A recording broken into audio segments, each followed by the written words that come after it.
Good afternoon to all. This is my first interaction with the standard 9G. To communicate with me, you have to use chat option. 9G, good afternoon. पहली बार है जब हम और आप आमने सामने हैं, और आप में से कुछ बच्चे स्टैंडर्ड 8 में मुझे देख चुके होंगे, पढ़ चुके होंगे। Thank you very much. कोई क्वेश्चन होगा, चैट ऑप्शन का यूज करना, ठीक है। मेरा क्वेश्चन है आपसे, आपका क्लास कौन लेते रहे हैं? सोशल साइंस का आपका क्लास आज से पहले, ठीक है, कौन टीचर लेते थे? Okay, Rupam Bala ma'am. ना, हिस्ट्री का चैप्टर 1 कंप्लीट हो गया? History chapter 1 completed?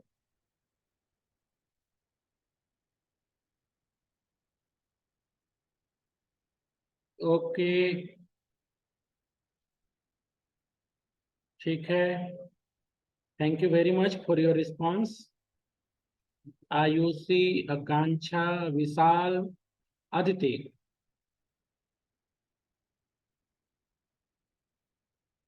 चलो, मैं अभी आपको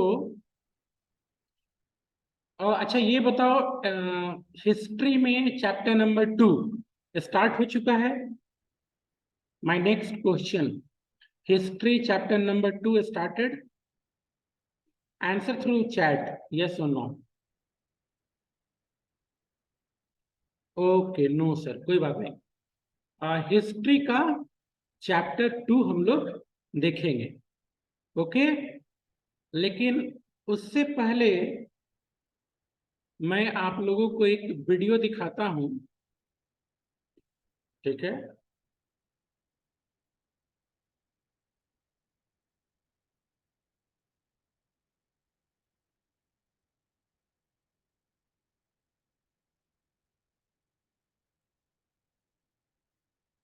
इज माई स्क्रीन विजिबल?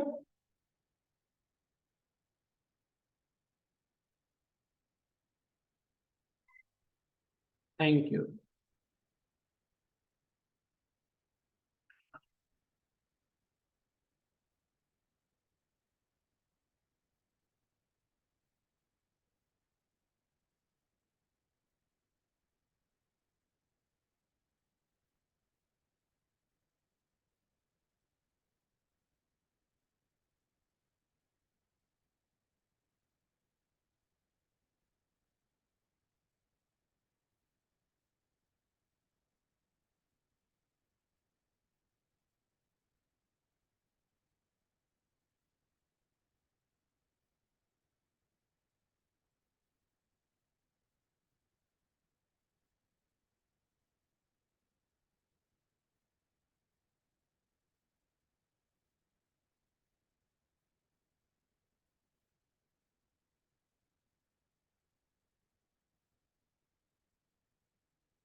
मैंने अभी उस मूवी को रोका है, ठीक है।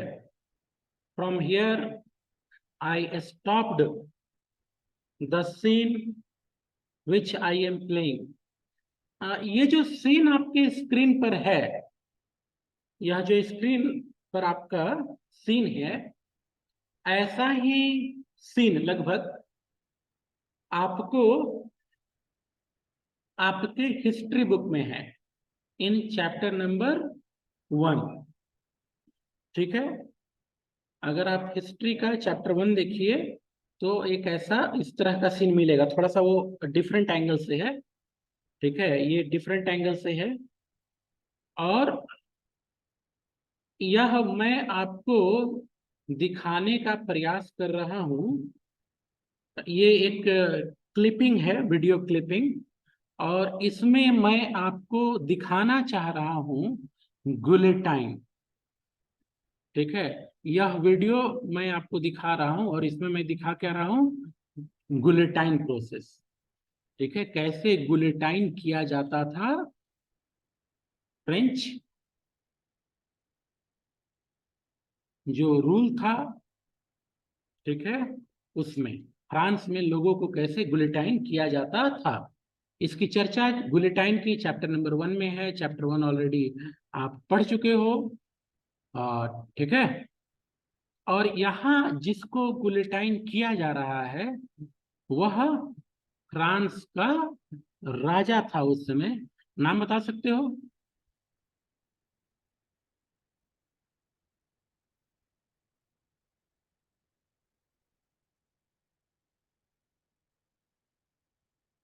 ये जो, या thank you very much. Responses are coming from your side. Salvi, first student to respond. After that, Akanksha Kumari, waiting for other response. चलो आगे बढ़ते हैं। दोनों का उत्तर सही है, लुइस 16। तो इस वीडियो क्लिपिंग में मैं आपको दिखा रहा हूं लुइस 16 का बुलेट टाइम। ठीक है, लुइस 16 गॉट डेथ पनिशमेंट। ठीक है, और इस सीन में आप गुलेटाइन को समझ सकते हो।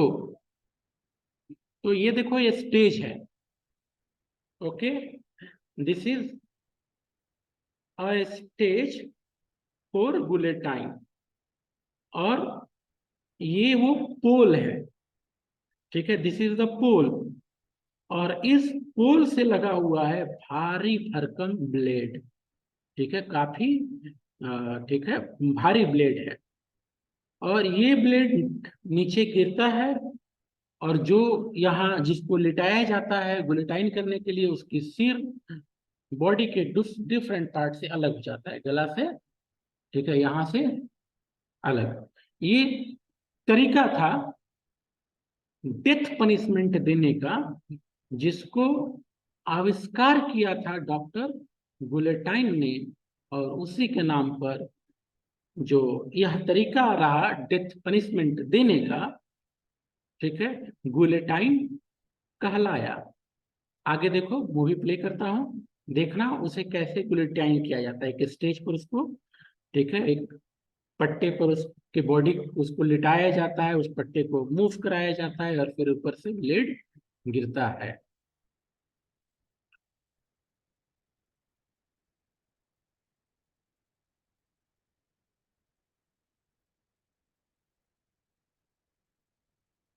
This is Louis 16। ये जो वीडियो क्लिपिंग चल रहा है इसमें यह व्यक्ति लुइस 16 था, जो बग्गी में बैठा हुआ है, डेथ पनिशमेंट के लिए आ रहा है।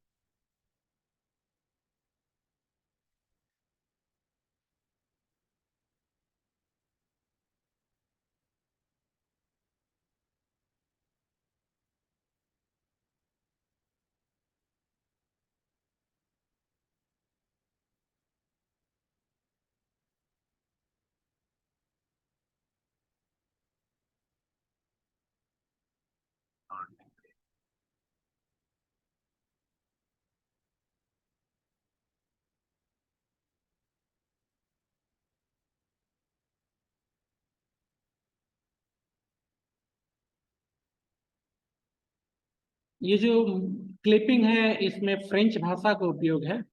मैं समझ पाया था क्योंकि मेरे पास जो वीडियो था उसमें सबटाइटल आता आ रहा था जब वो रन हो रहा था। तो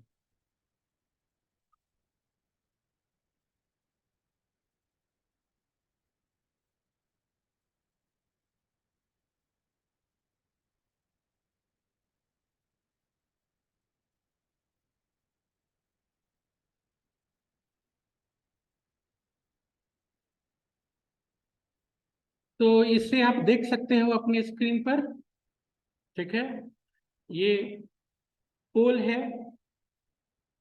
ठीक है, और ये वो ब्लेड है, ठीक है।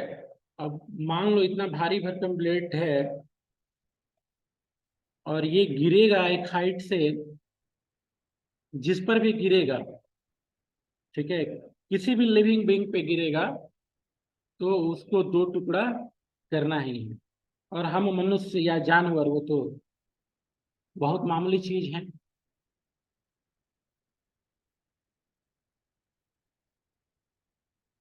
नाउ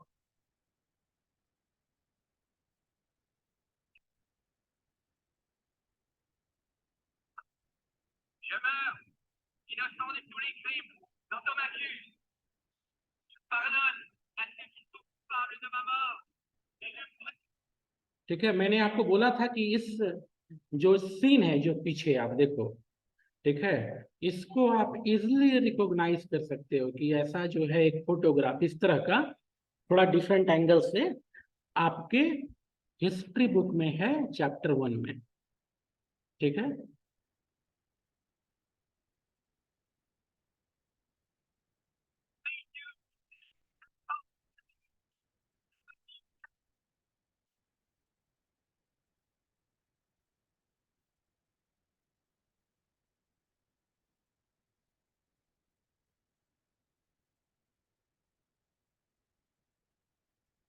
ये देखो, ठीक है, ये सीधा ऐसा नहीं है कि बेंच है, पहले एक क्या है, लकड़ी का तख्ता है, काफी मोटी लकड़ी का तख्ता है, इससे व्यक्ति को बांध दिया गया जिसे भी गुलेटाइन देना है, और फिर उसे इस प्लेटफॉर्म पर ढकेल दिया जाएगा। सिर आगे की तरफ रहेगा, बॉडी का डिफरेंट हिस्सा पीछे की ओर, और वो जो ऊपर में लोहे का ठीक है, जो लोहा है ऊपर में, लोहे का औजार, उसकी रस्सी छोड़ी जाएगी, वो नीचे गिरेगा धड़ाम, ठीक है, और गले से वह मनुष्य अलग हो जाएगा, ठीक है। तो मैं ऐसे हिंसा का वीडियो दिखाने का पक्षधर नहीं हूँ, पर यहाँ दिखाने का मकसद क्या है कि चैप्टर में गुलेटाइन का जिक्र किया गया है और गुलेटाइन को समझाने का ही प्रयास किया गया है कि दो पोल होता है, उसके ऊपर एक लोहे का मोटा सा बंधा रहता है टूल टाइप का, ठीक है, या फिर आप बोलो फरसा के सामने जो रहता है उस तरह का। तो मैंने सोचा कि क्यों ना वीडियो दिखा करके आपको समझाया जाए। इस वीडियो में गुलेटाइन को अच्छे तरीके से समझा जा सकता है।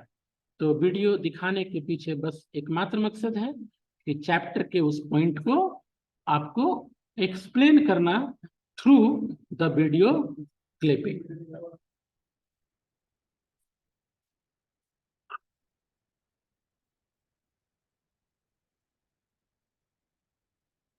तुम देख सकते हो। अब इसके बाद ऊपर से देखो पैक कर दिया गया, और अब ऊपर से गिरेगा ये लोहे का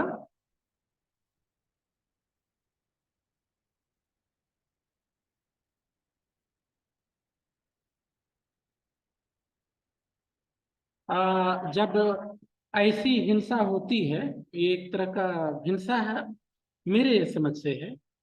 अब बहुत से लोग इसको ग्लोरीफाई करते हैं, और इस वीडियो में भी आप देखो लोग खुश हैं, ठीक है, पर ऐसा पब्लिकली डेथ पनिशमेंट मेरे हिसाब से कहीं नहीं देना चाहिए। लेकिन ठीक है, इतिहास के पन्नों में या फिर आज के डेट में भी हम कभी कभी देख लेते हैं, ठीक है, कभी कभी ऐसी बर्बरता की समाचार आती है, चाहे ठीक है आप सीरिया की बात कर लो या इराक की बात कर लो, या कभी कुछ दूसरे शासन की भी, कभी कभी युद्ध के दौरान भी काफी बर्बरता देखने को मिलती है। एक या कुछ इस तरह के वीडियो वायलेंस वाले जो कि आउट ऑफ बॉक्स हैं, यूक्रेन रसिया वार से भी देखने को मिला, क्योंकि वॉर के लिए भी नियम बना हुआ है कि ठीक है, युद्ध चल रहा है, दो देशों के बीच है, आप सामने वाला को मार दो, ठीक है, पर उसका भी, ठीक है, एक तरीका है, ठीक है, आप उसको ग्लोरीफाई नहीं कर सकते। तो ये उस समय होता था, ठीक है। और चैप्टर को या फिर इंसिडेंट को देखने का एक अपना नजरिया भी है। लुईस 16 के डेथ के बाद भी, जो सत्ता परिवर्तन हुआ उसके बाद भी, फ्रेंच रिवॉल्यूशन पूरा नहीं होता है, क्योंकि जो फ्रांस के कॉमन लोग हैं उनको कुछ नहीं मिलता, ठीक है। लुईस 16 के पास से जब सत्ता छीन ली जाती है, तब कॉमन लोगों को कुछ नहीं मिलता, ठीक है। आपने चैप्टर में पढ़ा है, जो पहला कॉन्स्टिट्यूशन है फ्रांस का, लुईस 16 के शासन के बाद पहला कॉन्स्टिट्यूशन, उसने नागरिकों को दो हिस्से में बांट दिया, एक एक्टिव सिटीजन और एक पैसिव सिटीजन। जितनी भी महिलाएं थी, चाहे अमीर गरीब, और वैसे पुरुष जो 25 साल के नीचे थे, या फिर वैसे पुरुष जो 25 साल के ऊपर थे, लेकिन वे टैक्स नहीं देते थे, एक मजदूर के 3 दिन के वेजेस के इक्वल में, वे सब पैसिव सिटीजन माने गए और उनको वोटिंग अधिकार नहीं मिला। तो अनेक इंसिडेंट्स हैं, अनेक टाइमिंग है फ्रेंच रिवॉल्यूशन के दौरान। और यहाँ एक देख सकते हो, एक कैरेक्टर है, वो इस डेथ पनिशमेंट पर खुश नहीं होता है, बाकी लोग खुश हैं, पर यहाँ देखो, आप स्क्रीन पे देख सकते हो, टोपी है, टोपी के पीछे एक व्यक्ति का शक्ल छुपा हुआ है। This man is not happy what happening there. उस समय भी फ्रांस में बहुत से ऐसे लोग थे जो इस बात के पक्ष में नहीं थे कि राजा या उसके परिवार को डेथ पनिशमेंट दिया जाए, और अगर दिया भी जाए तो इस तरह से खुलेआम उसका जश्न मनाया जाए, ठीक है। क्योंकि वो जो कुछ लोग थे, there were some writers who wrote, तो उनका ये कहना था कि कुछ बड़ा तो हो नहीं रहा है, ये राजा जा रहा है, उसकी जगह दूसरे क्रूएल लोग आ रहे हैं। और वैसा ही एक रीजन बताओ तो। Now second question for you people, name the reason, ठीक है, जिसकी बड़ी चर्चा हुई। चलो क्वेश्चन मैं और चेंज कर देता हूँ, ठीक है। Who was the leader during reign of terror? Reign of terror जो आतंक का समय था, आतंक का राज्य था फ्रांस में, 1793-94, कौन लीडर था? यस, ठीक है, first answer came from Shashikala 9G। Another answer? चलो, and the right answer is, my question is, who was the leader or who was the ruler during reign of terror? During reign of या reign of terror, आतंक का राज्य और या राज जब था France में, उस समय रूलर कौन था या लीडर कौन था? यस, आकांक्षा।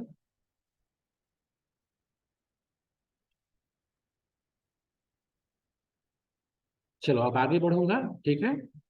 अदिति कुमारी ने भी आंसर किया। तो 3 बच्चों ने इस प्रश्न के उत्तर दिए। सबसे पहला उत्तर आया, सबसे पहला उत्तर आया, the first answer came from Shashikala, after that Akanksha, after that Aditi Kumari, ठीक है। तो लड़कियों का परफॉर्मेंस हम अलग अलग रिजल्ट में देख पाते हैं कि लड़कियां लड़कों के मुकाबले अच्छा कर रही हैं, चाहे यूपीएससी का रिजल्ट हो या फिर कुछ और दूसरे एग्जाम भी। उसका एक कारण है, ठीक है, एक्टिव पार्टिसिपेशन और काफी इन कंपैरिजन, ठीक है, मैं ये नहीं बोल रहा हूँ टॉप कोई लड़का कर सकता है किसी एग्जाम में, होता भी है, पर इन एवरेज 100 लड़कियां हैं, 100 लड़के हैं, तो इन एवरेज लड़कियों का परफॉर्मेंस अच्छा होता है। ये बोलने वाली चीज नहीं है, ये आप डिफरेंट एग्जाम्स के रिजल्ट को देखोगे तो पाओगे कि हाँ, ये बात तो सही है। तो यह जो सीन मैंने आपको दिखाया, एक क्लिपिंग दिखाई, मैंने प्रयास किया आपको बुलेटाइन समझाने का। अब चलते हैं चैप्टर नंबर 2। Chapter number 2।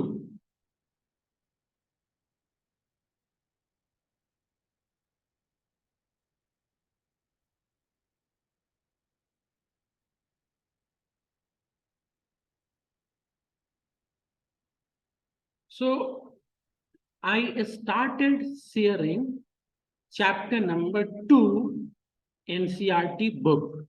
मैं हिस्ट्री के एनसीईआरटी बुक का चैप्टर नंबर 2 अपने स्क्रीन पर शेयर कर रहा हूं और यह आपके स्क्रीन पर पहुंच रहा होगा। हिस्ट्री का चैप्टर नंबर 2 का नाम है socialism in Europe and the Russian revolution.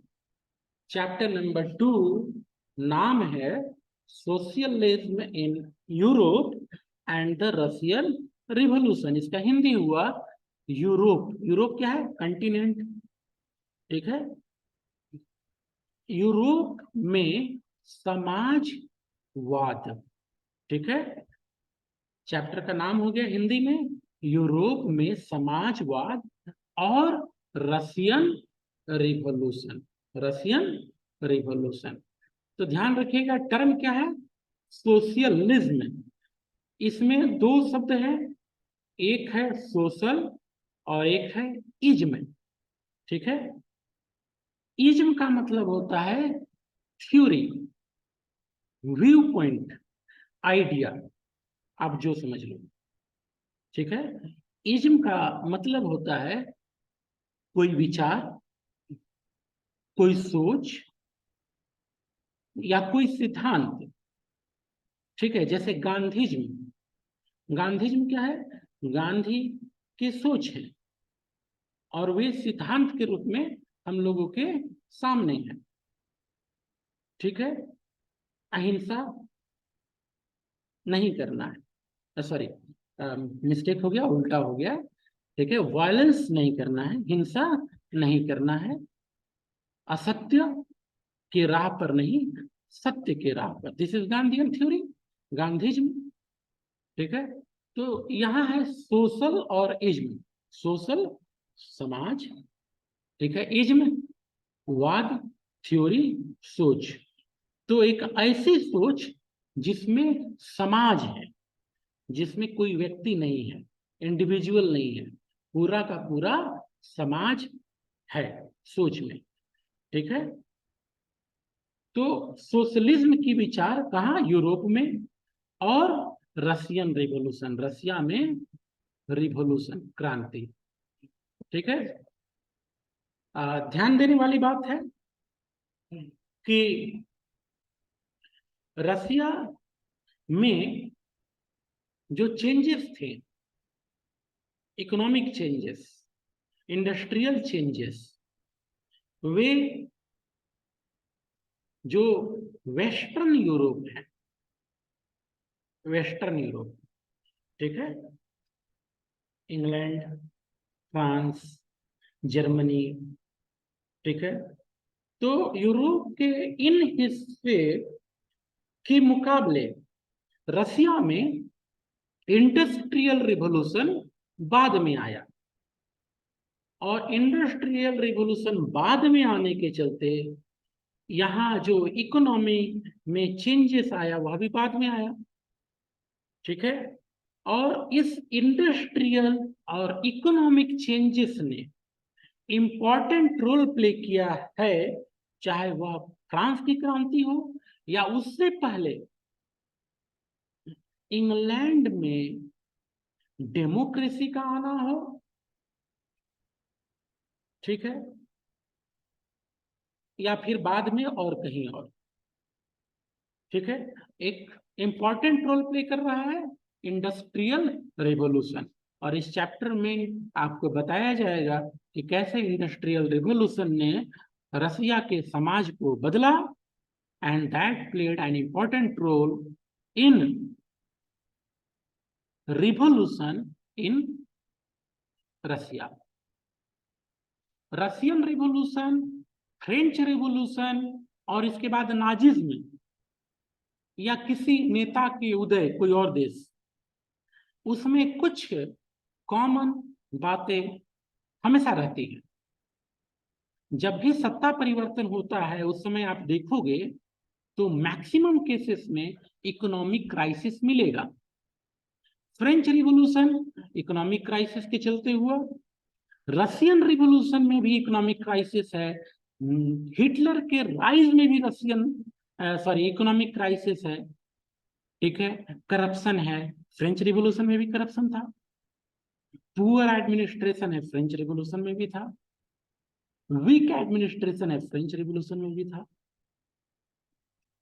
तो कुछ कॉमन चीजें आप देखोगे, ठीक है, और इसको हम लोग कंपैरेटिव स्टडी में पढ़ते भी हैं हायर क्लासेस में, क्या सिमिलरिटीज थी कि सत्ता का परिवर्तन हुआ, रिवॉल्यूशन हुई, ठीक है, या फिर 1857 war of independence in India, 1857 Bharat में जो क्रांति हुई, वहां पर भी आप देखोगे तो हिंदुस्तानियों के सामने इकोनॉमिक क्राइसिस थी, अंग्रेज एक्सप्लॉइट कर रहे थे,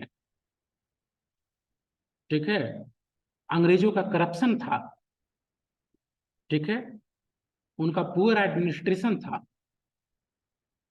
तो कुछ कुछ बातें आप देखोगे कि अरे हाँ, ये कारण तो इसमें भी है। आगे बढ़ते हैं।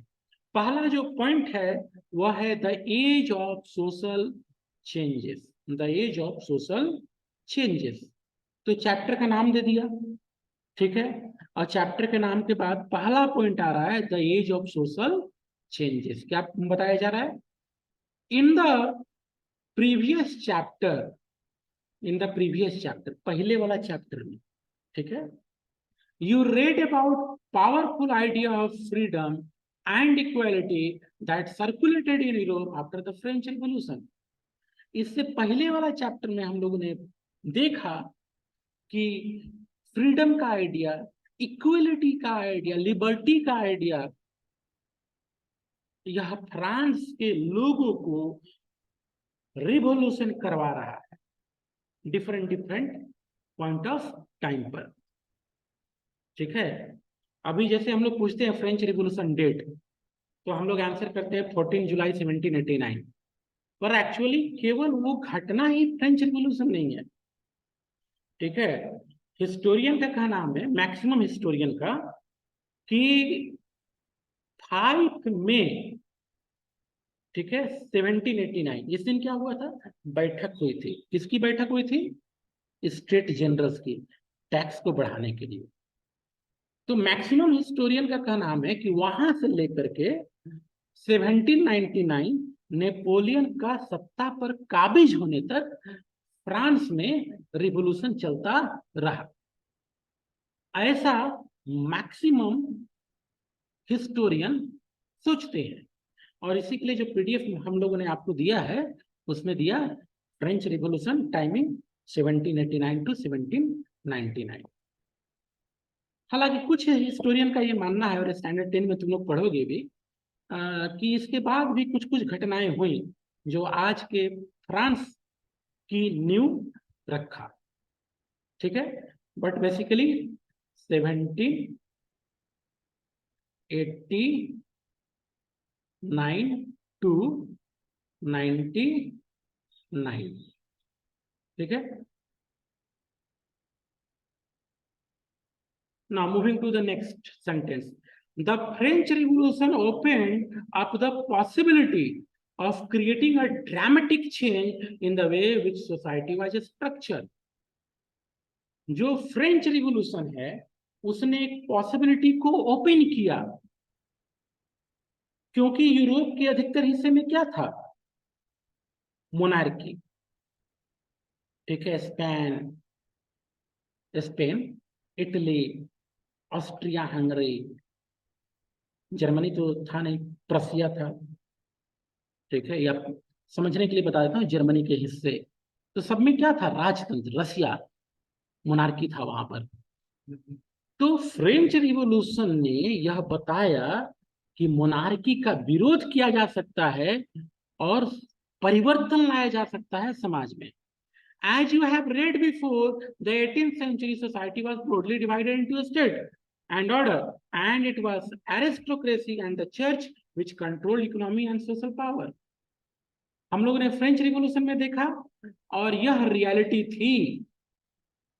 जहां भी राजतंत्र था, हर एक जगह एरिस्टोक्रेसी थी, जमींदारों की, हुक्मरानों की चलती थी, और किसकी चलती थी, पूजा पाठ वालों की।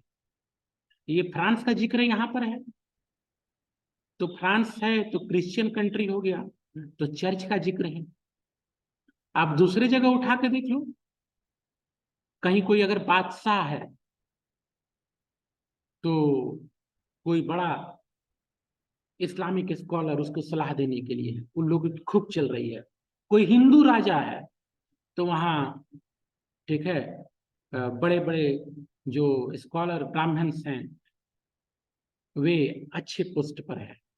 ये क्लास 7 वगैरह में पढ़ाई भी है। ठीक है, हर हर जगह बच्चों, ठीक है, कोई एक धर्म की बात नहीं है, हर जगह जहां भी राजतंत्र रहा, राजतंत्र में पूजा पाठ, मैं पूजा पाठ बोल रहा हूँ क्यों, अलग अलग जगह पे अलग अलग, यहाँ चर्च है, कहीं पे मंदिर ले लो, मठ ले लो, कहीं पर मॉस्क्यू ले लो, मदरसा ले लो, कहीं पर कुछ और। ठीक है, तो ये फ्रांस का जिक्र है, यूरोप का जिक्र है, मैक्सिमम क्रिश्चियन कंट्री है, तो चर्च का जिक्र है।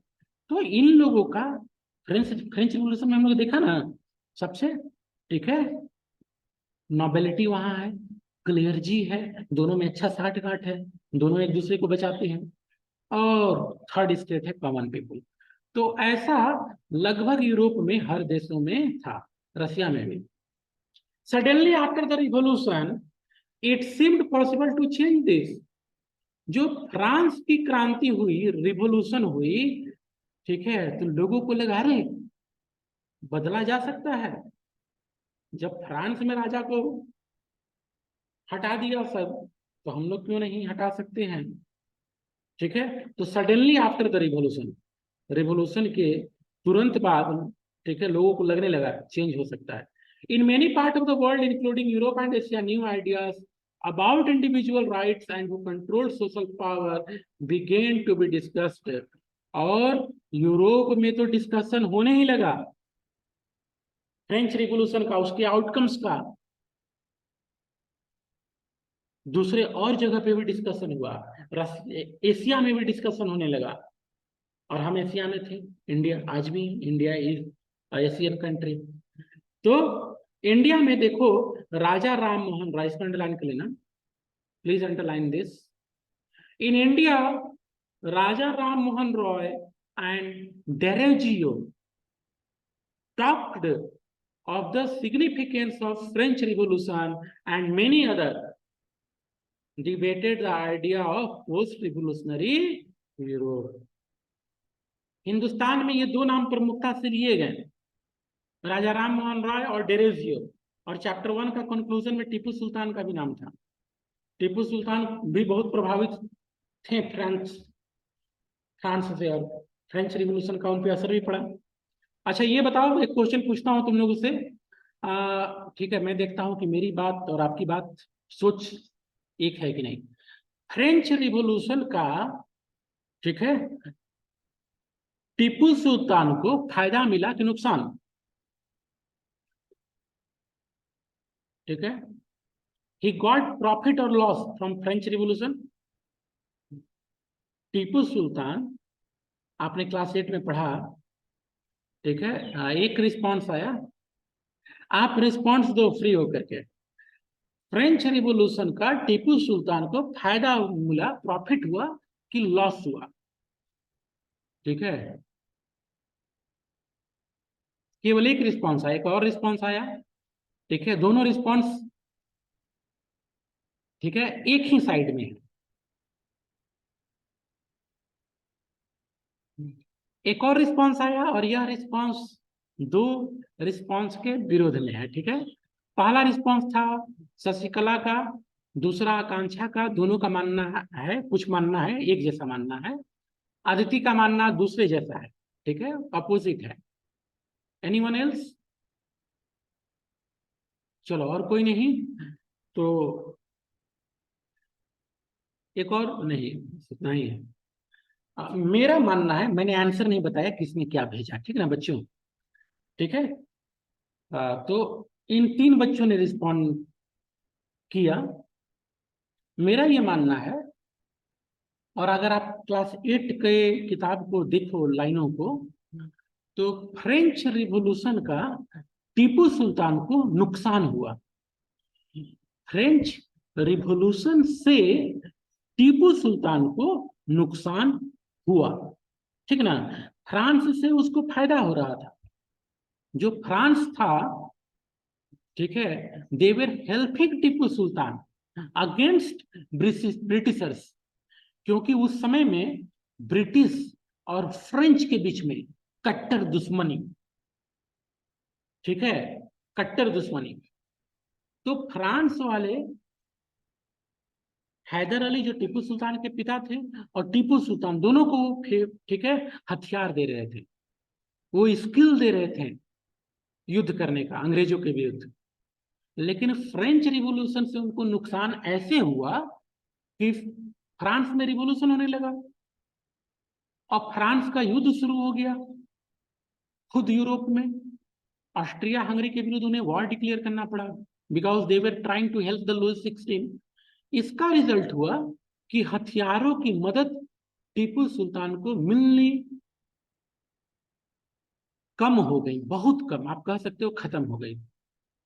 और इसके चलते टीपू सुल्तान के जो हथियार थे, specially the tanks of that time and the gun, ठीक है, बुलेट्स एक्सेट्रा, और इसकी शॉर्टेज हुई। खैर, टाइमिंग लेस देन 1 मिनट हो गया बच्चों, it will automatically end, tomorrow we will move from here, ठीक है?